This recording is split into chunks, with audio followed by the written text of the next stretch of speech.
আমার গুনাহের শেষ নাই মাবুদ, আপনার রহমতেরও তো শেষ নাই। এইভাবে বলবেন, আল্লাহ আপনার রহমতের কাছে আমার পাহাড় পরিমাণ গুনাহ কিচ্ছু না। এক হাদিসে আসছে, আমার কোনো বান্দার গুনাহ যদি আকাশের চূড়ায় পৌঁছে যায়, আর ও যদি আমাকে বলে আল্লাহ আপনার কাছে মাপ চাই, দিল থেকে কায়মনো বাক্যে যদি ও আমাকে বলে, আর আমাকে ও রব মনে করে, আমি আল্লাহ ওর এই পাহাড় সম গুনাহ মাফ করব, আমি কারো পরোয়া করি না। আল্লাহ কারো পরোয়া করে না, মাফ করে দিবে। আল্লাহ তৌফিক দান করেন। আজকের যে আলোচনাটা শুনলেন, আমার সংকলন মিম্বরের আমানতের প্রথম খণ্ডের সর্বশেষ আলোচনাটা কান্না সম্পর্কে। যদি কারো প্রয়োজন হয়, গাড়ির কাঁচ না ভেঙে, আমি গাড়িতে যাইতে যাইতে যদি পারেন সংগ্রহ করে নেন। গাড়ির কাঁচ কিন্তু ভাঙা যাবে না, ঠিক আছে?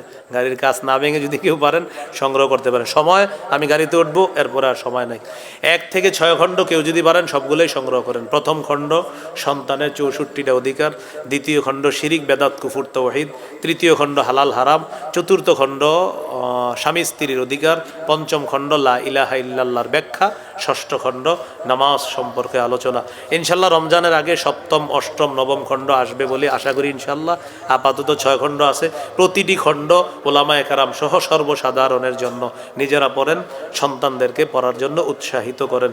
বিশেষ করে প্রথম খণ্ড, চতুর্থ খণ্ডটা জামাই বউ যারা আছেন পুরো মুখস্থ করে ফেলবেন। আপনাদের জন্য সহজ করে একদম লেখা হয়েছে। আল্লাহ আমাদের সকলকে যেই কথাগুলা শুনলাম বললাম, প্রত্যেকেই যেন আল্লাহর ভয়ে কান্নাওয়ালা দুটি চোখ আমরা অর্জন করতে পারি। আল্লাহ তৌফিক দান করেন। আমিন ওয়া আখিরু দাওয়ানা আলহামদুলিল্লাহি রাব্বিল আলামিন।